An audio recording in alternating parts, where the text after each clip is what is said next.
بسم الله الرحمن الرحيم، والصلاة والسلام على أشرف المرسلين ومن اتبع هداهم إلى يوم الدين، ولا عدوان إلا على الظالمين بإذن الله تعالى.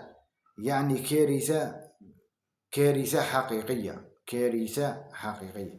والحمد لله الله عز وجل ما ما ما وصلش الأمر، يعني هذه المخلويسات العدد نتاعها، يعني الله عز وجل ما وفقهمش وما يوفقهمش، يعني باش هذه المادة هذه السامة تنتشر يعني في الجزائر. شوف خبر مهم وخطير هز الرأي العام في الجزائر خاطي كما راكم تشوفوا.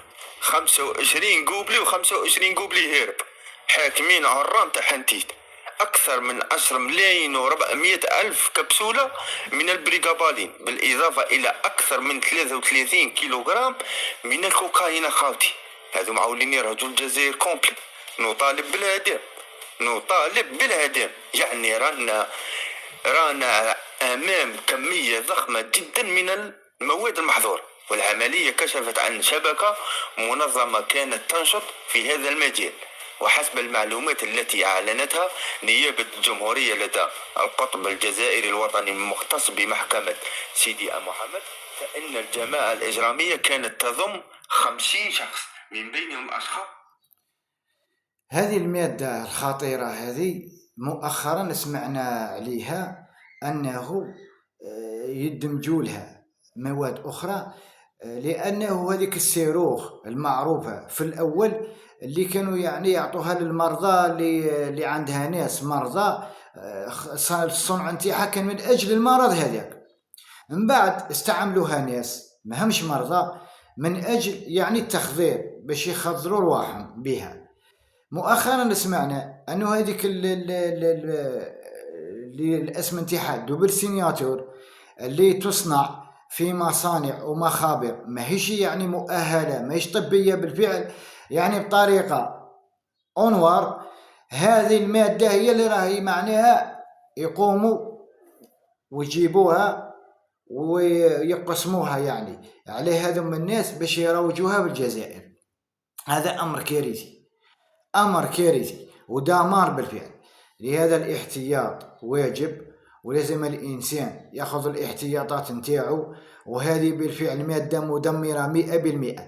كاين الناس يعني رانا نشوفوا والله عز وجل إن شاء الله أي مبتلي يرفع عليه هذا البلاء، يرفع عليه هذا البلاء. أما الناس اللي خلاص يعني ناس مجرمين، يعني ما عندهم ضمير، ما عندهم، هذو يعني لازم الدولة توضع لهم يعني الحد، لازم الدولة توضع لهم الحد. ودمروا شريحة كبيرة نتاع شباب في الجزائر، دمروهم تدمير حقيقي، فتكوهم خلاص، يعني فتكوهم. إنسان أصبح في عالم آخر. ولما الخطر نتاعها الحقيقي ماهوش منتبهين له هذوما الناس. هو يظن، يعني تزرع فيه أوهام وتزرع فيه تخيلات، يظن أنه هو على حق 100%، وهذا هو الدمار الحقيقي. هذا هو اللي يقول لك المخدرات تدمر الإنسان، تدمر الإنسان تدمير حقيقي. وزيد سرعة الزمن، السرعة تاع الوقت، يعني السنة تمر كأنها شهر. الله المستعان. والله يعفى شبابنا وشاباتنا الكل المتبقيين. وإن شاء الله بإذن الله تعالى الله عز وجل مسخر ناس للأرض هذه، ان شاء الله بفضل الله عز وجل، بفضل نتاعهم نبقوا امنين ومستقرين في ارضنا. لهذا لازم تكاتف الجهود مع الجهات الامنيه، نكونوا يد واحده لحمايه الجيل يعني الصاعد كما راني قلت. وبننتهز ايضا الفرصه ونقدم مواضيع اخرى في هذا الفيديو. كاين موضوع يعني درسته وبحثت فيه باش ان شاء الله الدولة نتاعنا تكون عندها أيضا التفاتة لهذم المواضيع السلبية الخطيرة جدا جدا جدا في المجتمع. لأنه كما راني قلت حرية الشخص تنتهي عند بداية حرية الشخص الآخر، هذا متفق عليه. اللي عنده حياته وحريته الشخصية كما يقول هو يحتفظ بها يعني نفسه، ما ينشرهاش للناس للجيل يعني وكما راني قلت هذو أيضا مواضيع خطيرة لازم يحاربهم القانون نتاع الجزائر. كما راني قلت هذا أمر خطير.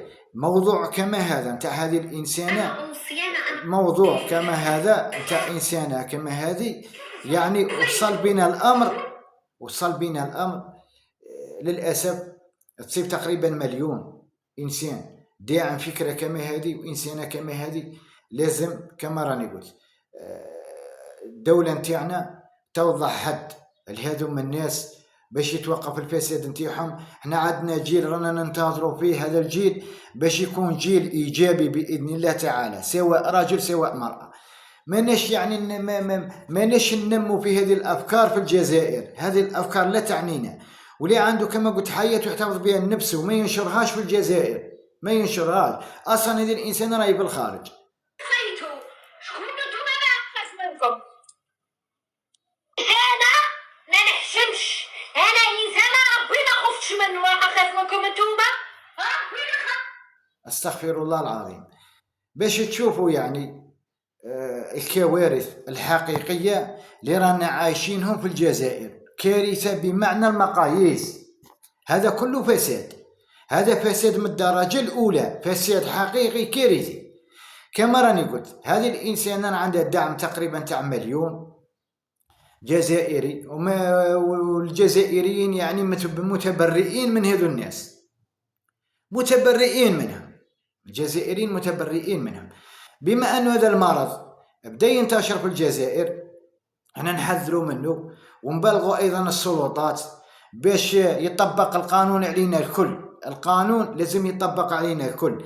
أي إنسان تسوي له نفسه باش ينشر الفساد وباش يأذي المواطن الجزائري في أرضه، هذا الكل يتعاقب والكل يتحاسب علينا الكل، مني وروح علينا الكل. أي إنسان تسوي له نفسه لازم يكون يعني في يد العدالة باش تحسم له الأمر نتاعو، بنكون الكل يعني في صف واحد في مكان واحد، يعني قانون علينا واحد.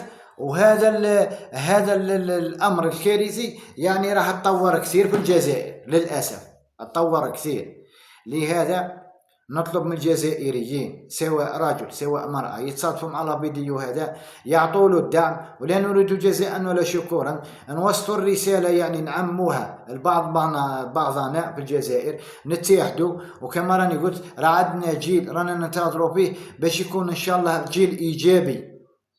ولا يلدغ المؤمن من الجحر مرتين. خلاص احنا دوك درسنا الجزائر، نعرفوا الارض نتاعنا، عليها نبقاو يعني نبقاو مكتفين الايدي نتاعنا. لازم نقوم بالواجب، هذا واجب اللي رانا نديرو فيه احنا، هذا واجب نتاع كل مسلم جزائري، لازم يقوم بوش راني قلت، يبلغ، يتحد مع الحق باش الجيل نتاعنا يعيش في امان مستقبلا، ونضمنوا الامان نتاع الجيل نتاعنا. لازم بالفعل، لازم تطبيق، موش كلام، لازم نطبقوا، لازم نتعبوا. هذه هي. وفي نهاية الفيديو نشكر كل الناس اللي يعني تفاعلوا معنا بالخير، وتفاعلوا معنا يعني بالنشر نتاع الفيديوهات هذا بالطريقة يعني البسيطة. كما راني قلت لازم نوصلوا الرسالة، وإن شاء الله بإذن الله تعالى تتعمم، ونتحدوا كشعب جزائري مسلم حر في الأرض نتاعنا، وكلنا لازم نحاربوا هذو المجرمين. بارك الله فيكم، السلام عليكم.